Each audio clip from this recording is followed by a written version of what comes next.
Good morning, good afternoon, good evening, and welcome to the Jerusalem Center for Public Affairs Daily War Room Update. We are really pushing on towards the 100th day of the war, and we are still continuing on fighting on all of the different fronts. In Gaza, the IDF forces are continuing their ground operations and aerial operations, really securing a much tighter control of the northern area of the Gaza Strip and expanding the activities and operations into the southern area, into Khan Yunis and into Rafah and to the Muasi, and into all really a group of different areas where we understand that Hamas and its stronghold are there today. IDF forces put out a video showing and documenting the house of Marwan Issa, one of the senior Hamas activists in the Gaza Strip. While most people have this idea of the Gaza Strip being this very, very densely populated refugee camp, Marwan Issa, top Hamas activist, had a massive compound with a big pool and really sculptured gardens that surrounded his daily life, really far from the impression that the world has seen. Now, obviously, these activities are carrying on in the Gaza Strip on all of these different fronts, and we're seeing more and more and more cases of IDF forces discovering weapons, armaments, munitions in schools, around schools, in children's cribs, under children's beds, all of this documentation coming out. So when really people say to you, well, look at the destruction that's going on in the civilian environment in the Gaza Strip, in the urban towns, well, you can simply answer them, well, that's where Hamas is hiding its rockets, its missiles, its munitions, its activists. That's where they're operating from. And this obviously causes a great deal of destruction as the IDF forces target those terrorists. What we also saw today was a report issued by UN Watch about a Telegram account of 3,000 UNRWA employees and teachers who were all celebrating the massacre of the 7th of October. That's how this war started. And now you have a UN organization that's devoted to, ostensibly, the Palestinian refugees, as it so warped itself into being. Now they are the ones, those responsible for educating the Palestinians, the Gazans in particular, are now celebrating the massacre. This probably explains why, of the 3,000 plus terrorists that infiltrated Israel and carried out that massacre, murdering, raping, torturing, and really destroying everything that came in its wake. Probably statistically, 75% of those terrorists were educated and grew up in UNRWA schools. And now we see exactly what the teachers are. We see not only the disastrous materials that they were learning, but who was actually teaching them what to think and really about their worldview. In Lebanon, we've continued on with the war of attrition with Hezbollah, another one of those Iranian tentacles. Yesterday, seeing the assassination of the commander of Hezbollah's aerial forces in South Lebanon. These are terrorists from the whole scale, almost of a small army that's operating within Hezbollah, within Lebanon. We've now seen 160 Hezbollah terrorists killed since the war of attrition with Hezbollah started, just on the day after the October 7 massacre. From the south, from the Houthis, they've been less focusing on Israel for the last few days and more focusing on attacking the US forces, with today US forces and yesterday US forces having to shoot down some 24 missiles fired by the Houthis against the US forces. In Judea, Samaria, we've had the continuation of the violence, really from the Palestinian terrorists there as well, without any stop. Someone said to me recently in an interview that, well, lots of Palestinians have died, lots of Gazans have died in Gaza. Well, why have they died in Judea and Samaria? As he said to me, there's no Hamas there. Well, unfortunately, that sadly is a very and particularly ignorant comment, since Hamas is active both in Judea and Samaria and in Gaza. In actually in Judea and Samaria, they have greater support, both for the October 7 massacre in particular, but in general, in Judea and Samaria, Hamas actually won more votes in the last elections held in the PA in 2006 than it did in the Gaza Strip. What we saw also today is the visit of the US Secretary of State Antony Blinken with the PA chairman, with Mahmoud Abbas. What was described later as a tense meeting focused really on what the US would like to see, the reformation of the Palestinian Authority in order for it to assume a later role both in Gaza and then to morph into this Palestinian state. But at the moment, all Secretary of State Blinken could show is that the Palestinian Authority under Mahmoud Abbas continues to support terrorism and to fund terrorism. The $350 million a year Palestinian pay-for-slay policy is Mahmoud Abbas's legacy. He was the one who passed the law entrenching that idea into Palestinian law. He was the one who implemented regulation after regulation, raising the salaries that the PA pays to the terrorist prisoners and the released prisoners. He's the one who recently ordered the recruitment of ex-terrorists into the Palestinian Authority security forces, those same forces that are actually meant to be fighting terrorism. And so he is also the one who raised constantly and repeatedly the allowances that the PA pays and the PLO pays to the families of dead terrorists. Really, that is what Mahmoud Abbas has done. That is what Mahmoud Abbas has brought. And sadly, Secretary of State Blinken had no clear demand from Abbas to say, you need to immediately halt this pay-for-slay policy. It cannot be accepted anymore that you're going to carry on paying salaries to terrorists, including the terrorists who participated in the October 7 massacre. Now, I give this a bit of a wider briefing on and background on the idea of the Palestinian Authority's payments to terrorism, because that's what we're going to try and a little bit focus on today. Not only the payments to terrorists, but this wider subject of terror financing, how it comes in, where does the money come from, what methods are used by the Palestinians in order to ensure the flow of all of that financing that they need. And we're joined today by our special guest, Ella Rosenberg, who's a consultant and an expert on the prevention of terror financing and also of European law. We're going to discuss a little bit. I'll just give a little bit of a background for our audience, Ella, with your permission, before turning to you. A little bit of a background on Hamas funding. So what are the sources of Hamas's funding? Hamas has controlled the Gaza Strip since 2007. It has multiple lines of funding. Firstly, it has the money that it receives from the Palestinian Authority. Yes, that same Mahmoud Abbas has been funding to the tune of about $1.7 billion a year the Hamas in the Gaza Strip. Next, they have the taxes that they impose on the local population and collect from the Gazans who really don't have very much to start with, but Hamas takes its extra pound of flesh. The next source of income is the taxation that Hamas has imposed upon all of the smuggling through the borders with Egypt, whether it be overground, the deal that was made between Hamas and Egypt in 2018 to reopen the borders and allow the free flowing of goods, both the Egyptian side and maybe we'll leave that for another discussion, benefited tremendously from that new agreement. But Hamas also took its share of, obviously, of the taxes.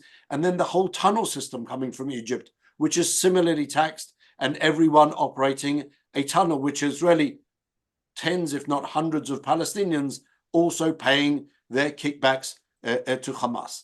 In addition to all of that, we have the international community, Qatar transferring $30 million a month for the last 5 years to the Hamas authorities, whether it be as literally suitcases of $100 bills or buying fuel and then transferring that to Hamas in the Gaza Strip, and really every other way. Turkey, Iran, obviously being a massive sponsor of Hamas also in the Gaza Strip. That's on the one hand. On the Palestinian Authority side, we have money flowing in also from every different direction. The terrorists are using all possible means. They're using the formal banking system, which I had a small hand in actually closing 35,000 Palestinian bank accounts in the different banks in the Palestinian Authority that were all connected to terror funding. And they use the informal banking system, whether it be the Palestinian Postal Service, which is now how they're paying the salaries to the terrorists. They use money changers. They use Bitcoin. Everything. And so on that note, Ella, give us a little bit of an understanding of how this money all moves around. How do they manage to avoid all of the sanctions of the international organizations, which have really been ostensibly focusing on terror financing since 9/11 and the different resolutions that were adopted then to really tighten the belt? Well, Maurice, thank you so much for this, and good evening to everyone, wherever you are. Good afternoon to everyone, whoever you are, and good morning from our people joining us from the States. So essentially, to your question, I'll actually divide it into three parts. The way I see it is that terrorist financing as a definition first needs to be defined. So essentially, terrorist financing is taking white money and turning it into black money, just as much as money laundering is taking black money and turning it into white money. Now, specifically towards the Palestinian Authority and also Palestinians within the Gaza Strip, I would divide the specific goods coming in and out into commodities and into financial instruments. And within financial instruments, I would divide it again to non-banking instruments and banking instruments. What do I mean by that? Well, money historically has a very vast role in all our realms of life, but apart from that, it comes into different shapes. So the Dutch, essentially in the 16th century, when you discuss the tulip bulb, market that was at the time, if you look at that specifically, that can be regarded as a commodity, but in our day and age, it can be regarded as some sort of money transfer, as a coin. Same thing as you look at blockchain and all the other commodities that are coming within the blockchain specific methodology. Now, again, if you look at those specific types, you have different type of typologies that work on those specific types of work. The way that I see it, and the reason that the goods and also money system has been escaping the European regulator, let me put it that way, is essentially that criminals always think better than when it comes to the regulators, because they're one step ahead regulatory, they're one step ahead operational, and they always see the leeways and the loopholes to find these specific ways to launder money, but also make sure the commodities come into the specific areas without being detected. Those really do give us a little bit of an idea into what's going on. Let me just give you a scenario that I know is very dominant both in Palestinian terror funding, and that's blockchain. Yes. The Israeli authorities are recently ordering the seizure of all types of financial wallets and electronic wallets. Maybe you can just give us a little bit of an extension on that, and also on the subject of commodities. When you get into commodities, one of the more clear and obvious and easy ways to fund terrorism is commodities. It came whether via Qatar buying fuel, as we know, in Egypt and sending that to Hamas and to the Gaza Strip, but it also came in the form of the Turks, for example, purchasing goods in Turkey, then sending them through Ashdod, through Israel, into the Gaza Strip, to then be sold, and then the terrorists enjoying the fruits of those commodities. Yes, I'll give you a short, description of that. Yeah, specifically on blockchain. Bitcoin and blockchain, if those are synonymous ideas, I unfortunately am a little bit of and very untechnological, and I would hope that our audience has a much greater understanding. But maybe you could just bring us up to a common denominator of a basic understanding. So as a basic understanding, and this is something I discussed with one of the regulators that was speaking at the time, I think it was 2 years ago, on the definition of cryptocurrencies and blockchain. If you look at the mere concept of blockchain, and without getting into the technical details, it's a system that entails the fact that I can pay Maurice for you directly, for instance, within some sort of electronic transfer on a peer-to-peer method. On a P2P method, what does that mean? It means that if I have a hot wallet on my cell phone, for instance, and you have the same wallet either on your computer or on your cell phone, I'm able to transfer 1 Bitcoin to you just by stating the exact wallet number that you have on your phone. Now, this specific method. Excuse me interrupting. Does that mean that we both need to be? Is it like being a member of the same bank? It's essentially being like a member of the same bank, because you need to bear in mind that you have different blockchains altogether. You have Bitcoin, you have USDT, you have Ethereum, you have Polygon, you have different types of blockchain. With that said, you are able to transfer coins only on the specific blockchain. So I'm only able to transfer Bitcoin on a Bitcoin platform, and only able to transfer Ethereum on an Ethereum platform. What does this mean? It means that I'm able to essentially create a shadow economy in conjunction with the regular economy without any regulator finding out. It means that if I want to have an entire economy between myself and Maurice just based on Bitcoin, we're able to do that. The problem comes is when I need to buy milk at the supermarket, because currently globally, the majority of the supermarkets do not accept any sort of cryptocurrency to purchase your specific goods. So in order for that to happen, you need to liquidize your blockchain coins or your cryptocurrencies into fiat currency, which is a US dollar, it's a shekel, it's a euro, it's a yen, it's whatever governmental coin you would like to have. In order for that to happen, you need to have either a market maker, or you need to have someone who's able to liquidize that money for you. Specifically within the Gaza Strip, there has been multiple reports of specific people liquidizing those specific coins for the purpose of either making sure the money is laundered towards Hamas, or it's being given to certain people who are associated with Hamas. With that said, blockchain platforms are today, they are regulated under certain regulators globally, under specific exchanges. So the blockchain itself is not regulated, but the exchanges that offer the exchange itself, they are regulated. Where does it become interesting? Specifically when European regulators miss a spot or skip checking whether specific exchanges are enabling terrorist funding. So that means really that a terrorist, as long as you have the same bank account, a terrorist in Iran can send a Bitcoin to Ahmed in the Gaza Strip, and it will never see a formal banking system. It means that it will never be within the banking system. There are all types of mechanisms to red flag all types of interesting transfers. And so with Bitcoin, since it's really a global network that bypasses the banking system, am I getting that right?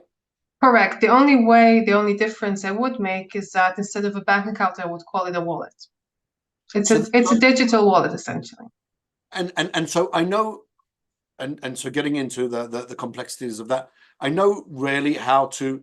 In 2000 and in 2005, I was involved in seizing some 39,000 shekels worth of terror funding Hamas accounts. In Israel, it was called the Green Lantern. The Palestinians refer to it as the Great Bank Robbery in Ramallah, where literally IDF soldiers went into a bank and removed 39 million shekels worth of funding. But we did that because we had very clear information about this is the account number of Ahmed. Ahmed is I apologize to all the people called Ahmed. It's just for an example. Ahmed is a member of Hamas, and therefore we demand that you give us the entire funds in that account. How do you do that with Bitcoin if there's no branch of the local bank, of the local Bitcoin? How do you seize cryptocurrency?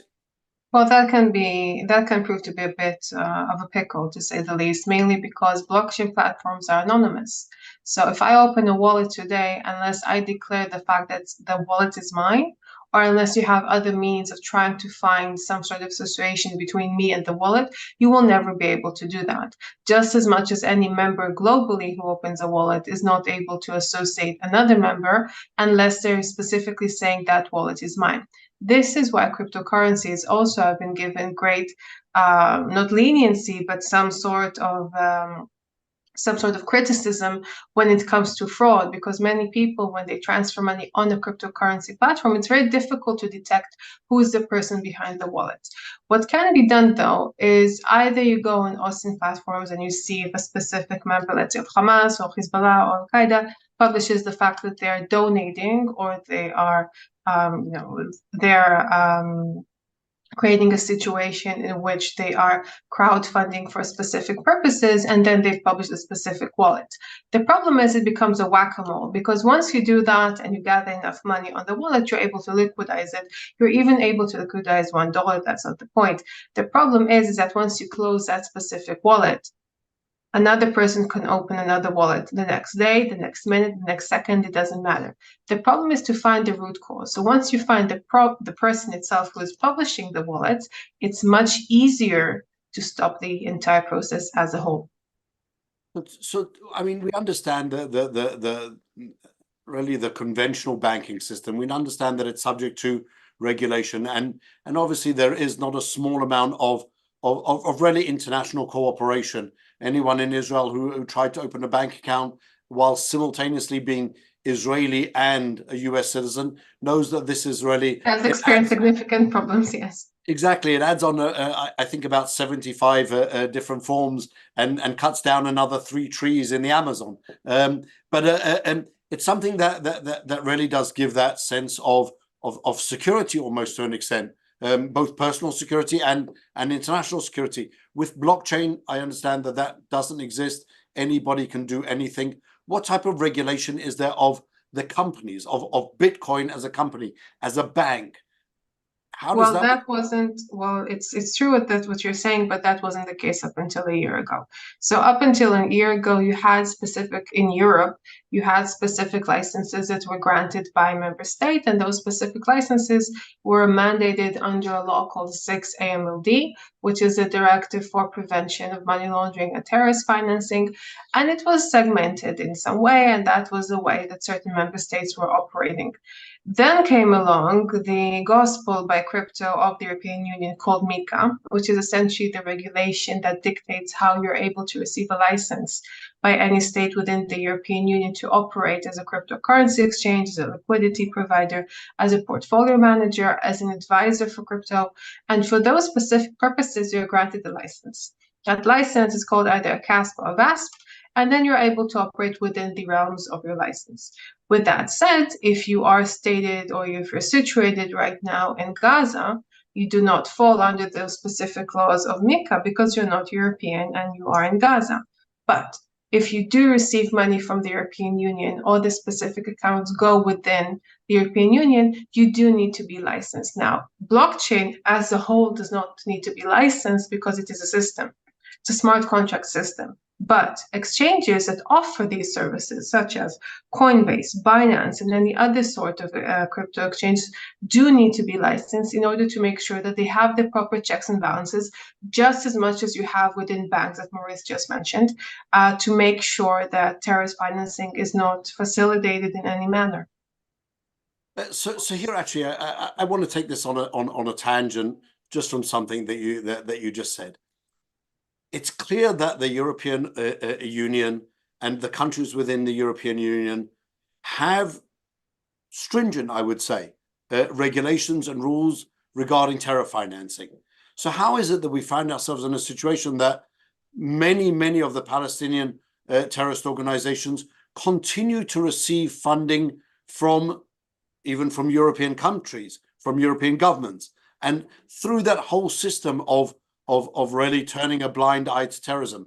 How do we know who the terrorists are? How do they really go about enforcing the law?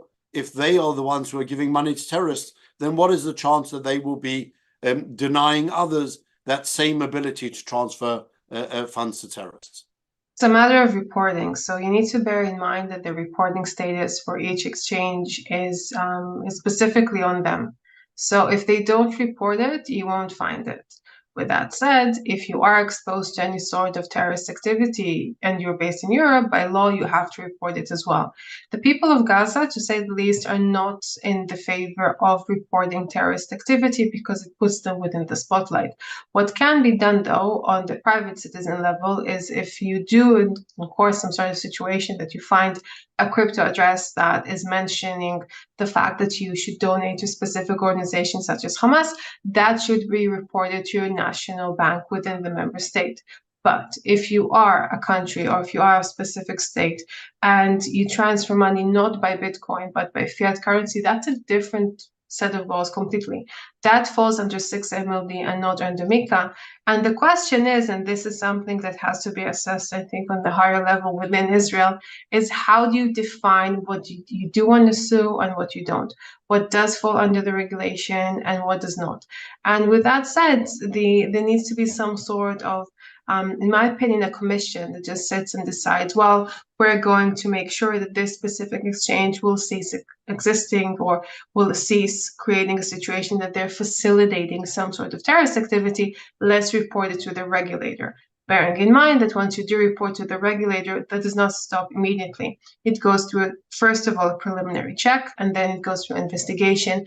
And only after that, the decision is issued whether that specific exchange has in court terrorist activity, and only then it is fined with the criminal liability on top of that. So it's not a process that can happen one day. It's a process that will take a few months at least, but it has to be a very robust situation. It has to be a specific framework that is built in order to target every single member state that does that.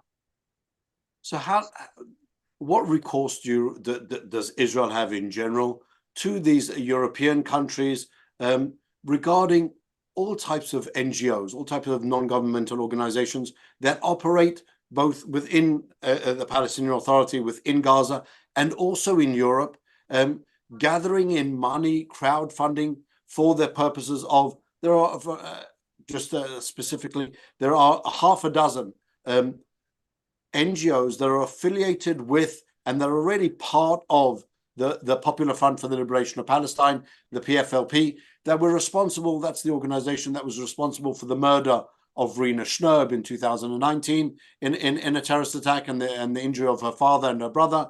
And really we've seen the European Union and its countries completely ignore Israel's really red flag, saying, look out, these people are terrorists.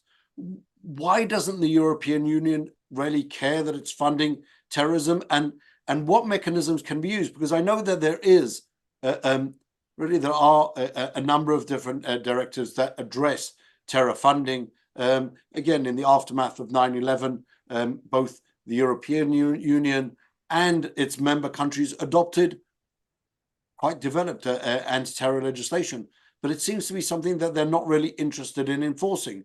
Why? Well, it's correct, and the solution is a threefold. Now we define it into a twofold and then an additional layer.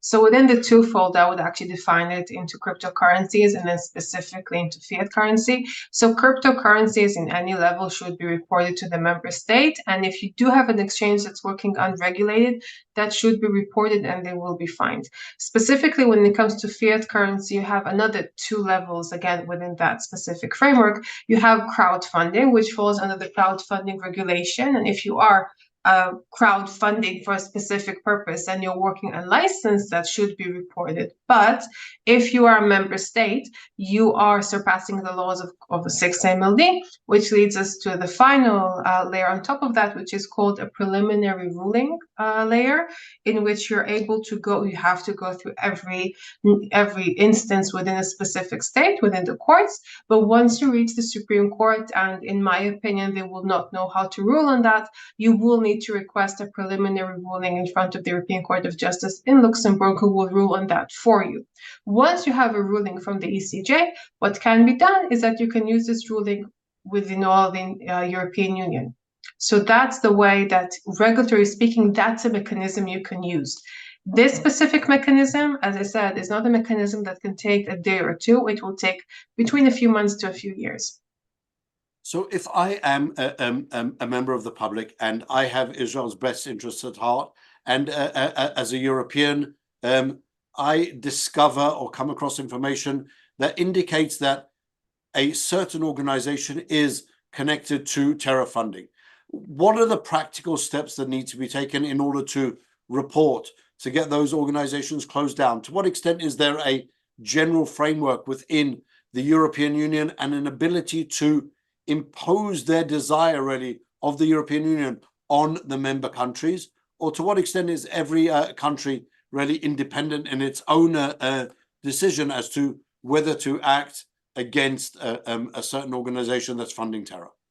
Again, this solution is divided into 3 steps. So the first thing I would do is gather as much information as I can on the specific address, whether it is crowdfunding, whether it is a cryptocurrency address, anything that has to do with that. Gather as much information as possible. Go to your local police or to your local FIU, which is the Financial Intelligence Unit, and just bring in the evidence. They're supposed to take care of it themselves. But from my experience, what usually happens is that it gets dropped to the least interesting cases, and they won't even look at it. So what you do need some sort of either an NGO or either some sort of think tank that is able to take the report with you and actually check it and make sure that it's done to the specific standard that it should be checked. I would also add the specific articles within 6MLD, or whether it is the crowdfunding regulations or MiCA, to the complaint itself, so they'll know what to check at a certain point. That's the second step. And the third step is actually monitor it. So the FIU publishes specific reports on what they do within the European Union every 6 months. I will check that, and I'll also check the yearly report. What is the FIU? Excuse my ignorance. The FIU is a Financial Intelligence Unit. Each country has that. So each one of the countries where these organizations could be found. Yes, for sure. But also Israel has one. Every country globally has an FIU. And that's where you would ostensibly report as the public yes. fears of, suspicions of an organization being connected to a terrorist organization and facilitating the terror funding. Now, how many, in your experience, in the last few years, how many instances have there been of active sanctions being taken by the EU against these different terror organizations? We know that really, I have to say that since the start of the war in Gaza, since the October 7 massacre, I haven't seen anything substantial being done on that front of terror funding. Again, in the aftermath of 9/11, there was a slew of decisions taken by the UN and the Security Council. There were all types of measures implemented. I haven't really seen anything different, big changes, switches in policy being adopted by specifically the European Union in this case, regarding its funding to all types of organizations that could be connected to Palestinian terrorism. Is that something that I've missed, or is that really something that just hasn't happened yet? Well, you have and you have not. So essentially, I'm not sure if you read about the recent Twitter scandal, which happened a few weeks ago. So Twitter took this issue quite seriously, because they're being investigated by the European Commission under a directive called the DSA. And under this specific directive, if they are found guilty with not preventing the specific accounts being suspended for terrorist financing or for terror incitement, they will receive a fine that amounts to 6% of their gross revenue of the past year. Now, Twitter is not a small company, so I assume the amount that will result from that is quite large. So that's one example that you can see from the previous weeks that is taking force. And I also know that Twitter has also stopped everything that has to do with Hezbollah's, policy and with Hezbollah's presentations and tweets within the past few weeks. So this is something that is currently taking place and is working because Twitter does not want to pay a fine, and they also don't want to have any sort of criminal liability on the long run. With that said, when it comes to specifically under the instruments of 6MLD, MiCA, or the crowdfunding regulation, true, you have not seen anything to that effect, but you need to bear in mind that these regulations are sparkling new. They're right off the shelf. Specifically, MiCA has been implemented within the past year, the crowdfunding regulation within the past year and a half, and 6MLD within the past 2 years. And a terror attack under this specific war and with this scale has only happened a few weeks ago. So you still need to see the changes coming through with these specific regulations, but you can see with the DSA it's working perfectly. So we understand, just maybe turning a little bit to the Palestinian Authority, if you have an organization that actively incites the murder of Jews, teaches population to murder Jews, pays salaries to terrorists for murdering Jews, wouldn't you assume that that type of an organization would meet the requirements of being a terror funding organization and be really barred from receiving any funding from the EU? Well, that depends, because specifically what you're describing falls under the DSA. And yes, if you do find any sort of evidence of that, that should be reported, bearing in mind that small platforms who do that will only be liable from February 2024, so 10 or 15 days from now. So that's not the main issue. The main issue is that how you define terror. And within 6MLD is defined very well. The question is, what do you define abetting or abetting terrorism? And in certain cases, you also have a public policy exception that works with all regulations worldwide, which means that the specific regulator does not want to investigate this specific point because it doesn't fall within the working methodology of 2023 or 2024. This is also something that the regulator can tell you. You can appeal that and go to Luxembourg to that. How much and to what extent that will work, I do not know, because I haven't appealed to that extent. But with that said, it's something that should be explored. And really, we've seen the backlash of what it means when you say that calling for the genocide of Jews is a question of context. So when you're paying people to actually murder Jews, I think that question of context should be a relatively clear no-brainer. But it seems to be that the European Union differentiates, and the member countries differentiate between individuals and organizations that are funding and really carrying out terror, and between the Palestinian Authority as sort of a national representative. Is that... Well, regulatory, they're not, and this is something that should be mentioned. Regulatory speaking and legally speaking, they're not. What happens in practice is something else. Whether it happens due to pure ignorance, it's one thing. Whether it happens to a systematic approach, that's something else. You do have politicians in Europe who are highly supportive of, Hamas, and who are highly supportive of what happened on October 7th and everything that resulted from that. As I said, regulatory speaking, that is not the case. It's highly condemning it, and they are liable. What happens in practice, again, it depends if it's simply a matter of pure ignorance and the fact that the regulator has not caught up with that. With that said, you do have the example of the DSA on Twitter, so it does work to a certain extent, but the other side of that coin is not something that I personally can comment on that. So this could be really a great startup, I think, what you're suggesting, or Yes. what you appear to have said. It means that really anyone can put in a complaint to the national, whatever, regulatory board that there is an organization in the world. But I put it on recently on social media. If I were to suggest that I would pay a financial reward for murdering, and God forbid that this should ever happen, I'm not condoning, I'm just giving it as an example, for murdering a black person. Obviously, everyone would call me, and quite rightly, a vile racist. But if you have a policy of paying financial rewards to people who murder Jews, that's something that do you believe that if individuals around Europe all submitted en masse tens of thousands of complaints to the local authorities, that could be something which could really kickstart a general review of those funding policies to the Palestinian Authority? Wholeheartedly, yes, with the clear and underlining point that, in my opinion, it should be conducted with one regulatory body, or one, not even a regulatory body, but one body that actually makes sure that this is followed up within the national regulatory sphere.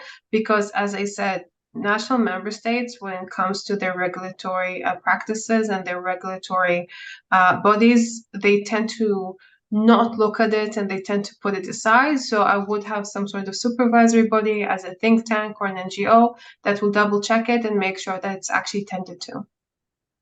That's amazing. It's really refreshing to see and to hear that there are mechanisms in place in Europe to possibly and even entirely prevent the PA's pay for slay policy. That's something which we've been working on a lot, and we have just one question, if I may, from our audience, which really is on the subject of US law and why is the US not enforcing the pay for slay law? Well, so the answer to your question, Dennis, really is maybe I'll take it away from Ella for a second, just to give you a general idea on that. The Taylor Force Act, passed in 2018, prevented the US government from giving direct support for the Palestinian Authority as long as it carried on with its pay for slay policy. Since then, the US direct aid under that specific heading of aid based on the economic support fund has actually dried up. What the Biden administration decided to do when it came into power was to circumvent the Taylor Force Act, and to, instead of providing direct aid to the Palestinian Authority, it now provides that aid via USAID, which is the US aid organization, and by then contracting projects through USAID, the same money is then given to the Palestinian Authority, ready for the benefit of the Palestinian Authority, instead of providing it directly to the Palestinian Authority itself. That's the loophole that the Biden administration found within the Taylor Force Act. It's something which obviously isn't necessarily covered 100% by the Taylor Force Act, but is really destroying entirely at least the spirit of the Taylor Force Act. And that's how we still see hundreds of millions of dollars flowing from the US administration to the Palestinian Authority. Obviously not directly, but when you're a Palestinian driving around Judea and Samaria, and you see that there's a new road that's been built and laid by the Palestinian Authority, a big sign, you possibly pay less attention to the fact that it was also done by USAID. So the Palestinian Authority is really reaping the political benefits of that aid that's coming in, whilst similarly allowing the US administration to claim that it is upholding the provisions of the Taylor Force Act, which really it isn't. It's completely breaching the spirit of the Taylor Force Act. And so with that, Ella, I would like to thank you for joining us. If you could give us just one final takeaway on the European system and the most effective way to prevent terror funding in your experience. Well, first of all, thank you for this panel. It's always a great pleasure to work with you guys. And essentially, as per your question, just report everything you see, and not to the regular police. I will go to the FIU. If you are a group of people that is considering reporting and you do have a substantive amount of information, I would gather up and make sure that it is followed up with your national member state. Yeah, and hopefully we'll get this done very quickly, because the regulatory system and the legal sphere within Europe exists. It just needs to be enforced. So this, I can tell you, Ella, is something that terror funding is something very close to my heart. I've been dealing with it now for 20 odd years, and specifically for the last 6-7 years since I retired from the IDF, dealing with the payments to the terrorists. I'll just give you one anecdotal story before we all leave. In 2005, I was involved. I was the deputy head of the prosecution, not only for Judea and Samaria, but also for Gaza on the last day of Israel's presence in the Gaza Strip, and even we were there in the courts closing everything down. And then the final trials were held on the 11th of September in Ashkelon, outside of the Gaza Strip. One of the defendants there was a terrorist by the name of Baha Saadi. Baha Saadi was a money launderer, a Hamas financier. He was a money changer. He had a group of different people that he works with all the way around the world, and he was in prison for providing funds for Hamas. We'd agreed, because we were now ending our presence in the Gaza Strip, that he would get a relatively light sentence. That meant that he could actually go home after a year and a half in prison on the 11th of September. Baha Saadi, when we presented the plea bargain in court, stood up and said, no, I'm not interested in that. So I looked at his defense lawyer and I said, dude, what's going on here? He said, I need 2 minutes with my client. He consulted with his client. He would later tell us that Baha Saadi didn't want to be released on that day, but rather wanted to be released 2 days later, because he had lent money to other terrorists in prison, and he needed that time to collect back the money that he'd lent out. That's the importance of terror financing, and really how to stop it is understanding that really the people who sit at these central junctions of the terror financing are not only terrorists, but they also have this drive for financial wealth themselves, and that's how possibly we can find the way to bankrupt that system, find those key players and influence the way that they behave. In the meantime, Ella, thank you again for your suggestions. Thank you. I will, to the best of our ability, we will take up that suggestion and look into the idea of submitting dozens, scores, hundreds of complaints against the Palestinian Authority for financing terror in the European Union countries, and hopefully we'll be able to make a tremendous inroad into that policy as well. In the meantime, thank you everyone for joining us. We will be back again tomorrow at 4 o'clock.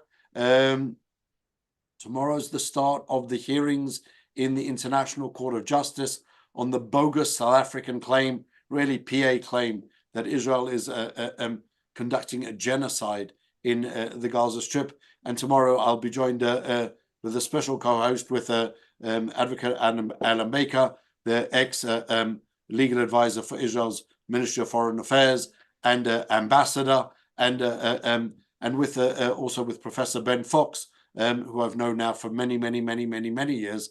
And so together we'll be discussing really that bogus claim for start with, and the legal ramifications of those proceedings in the ICJ. So we will see you again tomorrow. In the meantime, have a good day, morning, afternoon, evening.